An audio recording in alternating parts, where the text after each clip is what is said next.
Hello ladies and gentlemen, and thank you for listening to Mr. Laxton's video on this Algebra II Chapter 7 practice test. So here's me going through the answers of this practice test. Obviously the test is a lot like this, so if you know how to do these things on here, you're going to know how to do it on the test. So here we go, let's just jump right in. It says write using a radical. So the thing that I always like to write is, hey, I know I have some radical of 5, right? And I know that this 2 goes in the front and the 1 goes up here. All right, so that's a quick one. Remember that the denominator goes in front and then the numerator goes up top. So technically you don't need either of that 2 or the 1 because the square root of 5 is just the same here. The square root of 5, remember that is a 2 right there if it's not there, and it's a 1 up top. All right, perfect. The next one is rewrite an exponential notation. So write this was an exponent. So this is y to the 2/5 power. Remember that this guy goes in the denominator, this one goes in the numerator. Awesome, so we're plugging along here. Number three, you have to isolate this x squared. So we isolate that x squared by adding the 6, so I have 3x squared is equal to 27. I divide by this 3, divide by the 3, I have x squared is equal to 9. And then here's really the new part here is that for the chapter, take the square root, that cancels out the square. I have x is equal to, and the square root of 9 does simplify into plus or minus 3. All right. Number 4, moving on, is the x to the 5th. So I have to take the 5th root of both sides. So I have these guys cancel each other out. So I have x equals the 5th root of 137. And I ask you here to give me your answer as 3 decimals. So here you need to know how to put this in your calculator. And the way that you put this in your calculator is you move this into exponent form. All right, where did it go? There it is. If I move this into exponent form, I have 137 to the 1/5 power, because that's a 1 up there. So when you put that into your calculator, you get 2.675. All right, awesome, perfect. Number 5, I changed it on yours. You guys have 64 to the 1/3 power. All right, 64 to the 1/3 power, you change that into radical form. So I have the cube root of 64. All right, and you can look here on that gold sheet, the cube root of 64 is 4. Bam, done. All right. Number 6, you see this guy, we have x to the 1/6 times x to the 1/3. You have to know that you take these two exponents and you add them together. So I have x to the 1/6 plus 1/3. All right. Again, you do need common denominators to add fractions. So I multiply this guy by 2 on the top and the bottom to make it into a 6. So I have x to the 1/6 plus 2/6. So that is going to be x to the 3/6. And we know here that this simplifies to x to the 1/2. All right, and here it tells me, hey, I got to write this as a radical. So I write this as a radical as the square root of x to the 1st power. All right, perfect. Number 7, moving on. We have a power to a power here. So I have y to the 3/4 to the 1/3. If you ever have something that looks like this, you multiply these. So I have y to the 3/4 times 1/3. And you do not need common denominators to multiply. You just multiply straight across. So I have 1 times 3, or 3 times 1, and then 4 times 3. So I have 3 times 1 is 3, 4 times 3 is 12. And then I know that, hey, this simplifies to y to the 1/4. Divide a 3 out of both these guys on the top and the bottom. And to write that as a radical, I have the 4th root of y to the 1st power.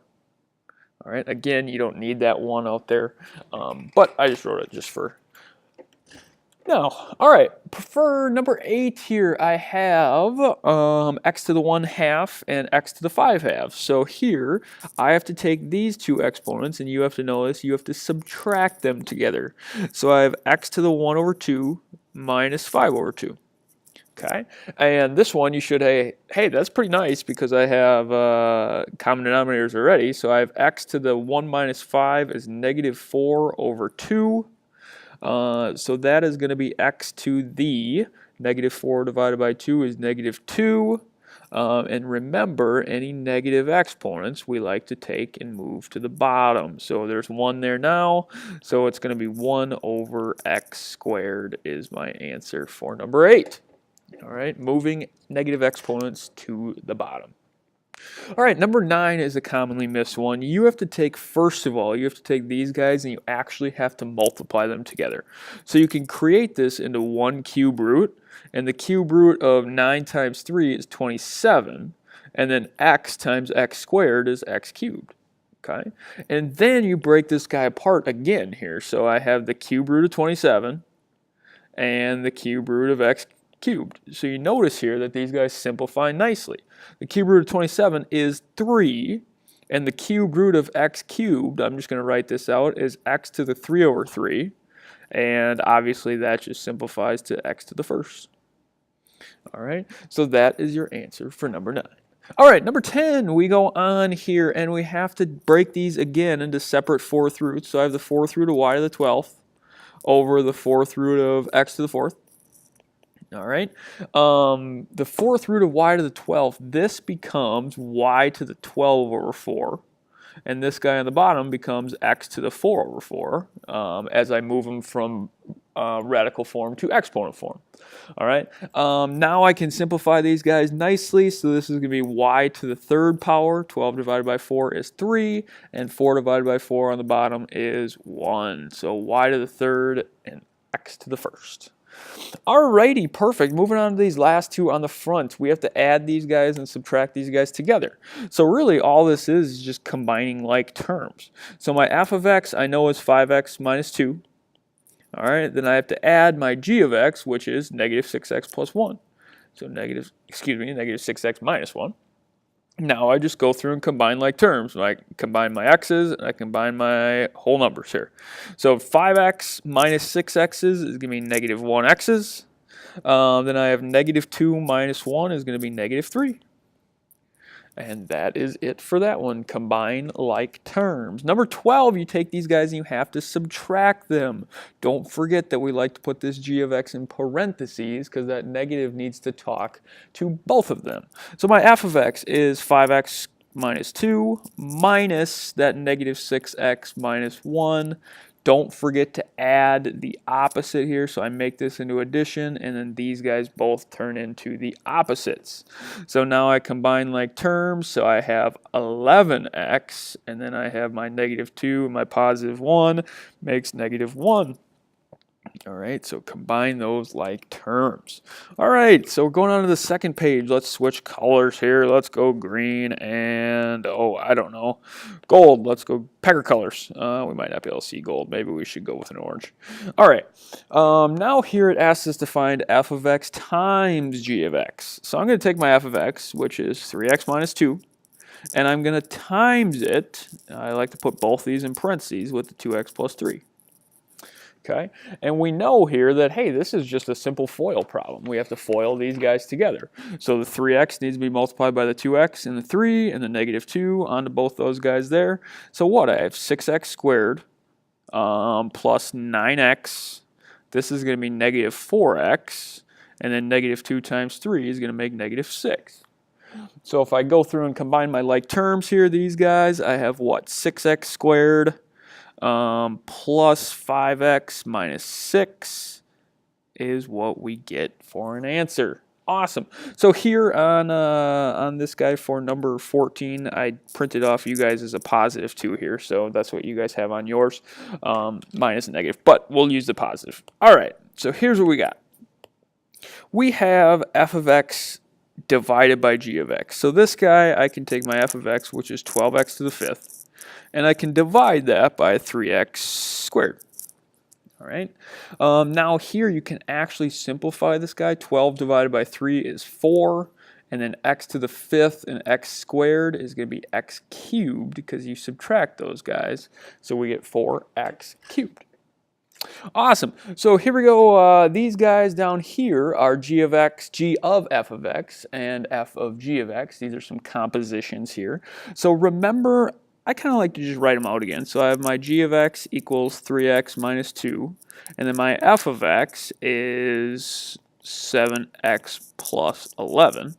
Okay, and this one asked me to find g of f of x. So I'm going to take my f of x and I'm going to plug it in for all of my x's in g of x. So I'm going to rewrite my g of x. I'm going to write 3, but instead of writing x, I'm going to write 7x plus 11.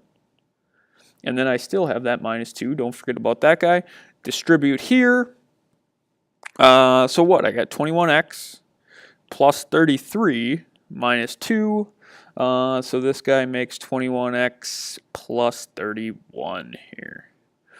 Awesome. All right, now for number 16, it goes backwards the other way. It's asking us to find f of g of x. So let's rewrite these guys again. I have my g of x is equal to 3x minus 2. My f of x is equal to 7x plus 11. And I need to find f of g of x, excuse me. So I need to plug in my g of x into every x in f of x. So here's what I have. I have my f of x, which is 7. Instead of x, I have 3x minus 2. And then I have plus 11. Distribute this guy onto here. I get 21x again, minus 14, plus 11. So negative 14 and positive 11 combine to negative 3. So I have 21x minus 3. Awesome.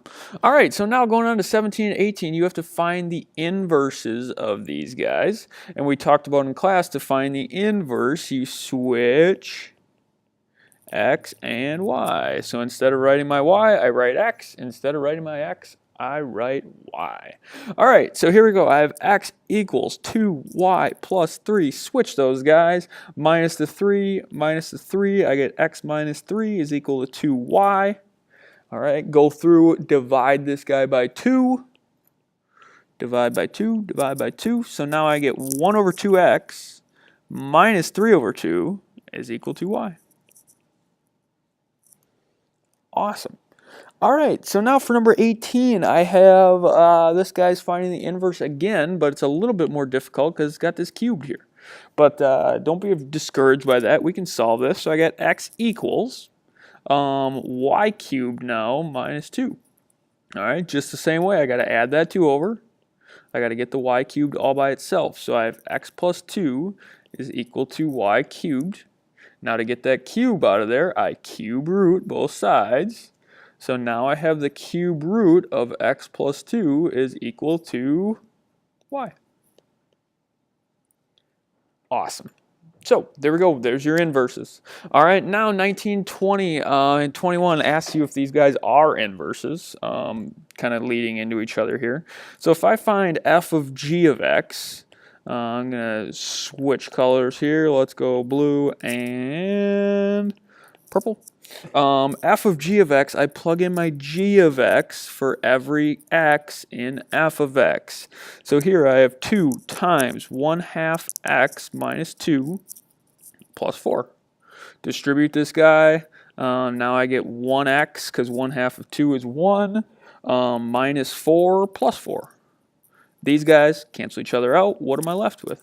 X. All right. Perfect. Number 20 is g of f of x. So that goes backwards the other way. I'm going to take my 2x plus 4, and I'm going to plug that into every x in g of x. So here I have 1/2, and instead of writing my x, I'm going to write 2x plus 4. Then I have minus 2. All right. Let's see what I solve this guy down to. Distribute, distribute. I have 1x again, plus 2. 1/2 of 4 is 2, and then minus 2. So again, you notice here that, hey, those guys go away, and I'm left with just x. All right, and that's exactly what we want to know, that these guys are inverses. So are f of x and g of x inverses of each other? Yes. Both f of g of x and g of f of x are x. So if they simplify all the way down to just x, then they are inverses of each other. All right, awesome. So now if we go on to here to number 22 and 23, these are the graphing guys. So really what you're asked to do here, you are asked to graph the parent function. And the parent function is this right here. It's just that y equals the square root of x. So I just have to graph the square root of x right here, and then I'm going to move it with my h and my k in a little bit here. Awesome. So if I have y equals the square root of x, we're going to plug in perfect squares into here, into my x's. So my perfect squares, if you guys remember, are 0, 1, 4, and 9. All right, those are my perfect squares that I plug in. So now if I plug these guys in, I have the square root of 0 is 0. That's the square root of 0. I got the square root of 1 is 1. I have the square root of 4 is 2. And the square root of 9 is 3. So I can go through and graph this. I have 0, 0. I have 1, 1. I have 4, 2. And I have 9, 3. All right, so that guy starts right there and goes that way. All right, and then now I do have to move it though, because that's not my whole graph. My whole graph includes this -3 and this -2. So I know that my h is always the opposite of what it looks like. So my h is the opposite of what it looks like. So that's +3. And then my k is what it looks like, and that's -2. So -2 means I need to go down 2. And then this h +3 means right 3. All right, so that's what I have to move these guys. All right, so every single point I need to move down 2 and right 3. So let's go. Down 2, 1, 2, right 3, 1, 2, 3. Down 2, right 3 is right there. Down 2, right 3 is right there. And then this guy is going to be off the graph somewhere. Let's just kind of go in that direction like so. So this is my final right here. All right, moving on to 23, we have to also graph the parent function again. So now I have the cube root of x. So the cube roots and the perfect cubes that I plug in are -8, -1, 0, 1, and 8. Those are all perfect cubes. So the cube root of -8 is -2. Cube root of -1 is -1. Cube root of 0 is 0. Cube root of 1 is 1. And the cube root of 8 is 2. All right, so if I go through and graph this, I have -8, -2. I have -1, -1. I have 0, 0. I have 1, 1. And I have 8, 2. So this guy comes in through here, goes up through there, and my pen wasn't perfect there, but yes, it should go through all those points, make that kind of guy there. All right, so now I have to look, what does this move? So I have my h and my k. My h in this equation, remember, is the opposite of what it looks like, which is +2. And my k is non-existent. It's just +0. All right. So this, if my h is 2, I got to move right 2. All right. And I go up and down 0. So I just move every single one of these points right 2. So I go right 2. I have right 2. I go right 2. I go right 2. This guy's over here. So now my new graph looks like so. All right, this is my final. Perfect, perfect, perfect. Alrighty, so now let's take a look at these last two where we're solving these guys with cube roots and square roots and different things. This one on number 24, you have to get this cube root all by itself. So you got to add the 2, you got to add the 2. So I get the cube root of x is equal to 5. And now to get rid of that cube root, I have to cube both sides. So this cube and this cube root cancel each other out, and I get x is equal to 5 cubed, and 5 cubed is equal to 125. All right, so you should get an answer of 125 for that one. Number 25, you have to solve this guy. You have to get this square root all by itself. So you subtract 5, you subtract 5. So now I have the square root of x plus 6 is equal to 4. Now I square both sides because there's like a 2 hanging out right there, right? So those 2's cancel each other out. I'm left with x plus 6. It's a bad looking 6 is equal to 4 squared because I have to do that to both sides. And 4 squared is 16. All right. Now I subtract that 6. I subtract the 6. I get x is equal to 10. All right, perfect. So going through solving those cube roots and square root equations. Awesome. So thank you for listening to, again, this video of the Chapter 7 practice test. Please come find me if you have any questions.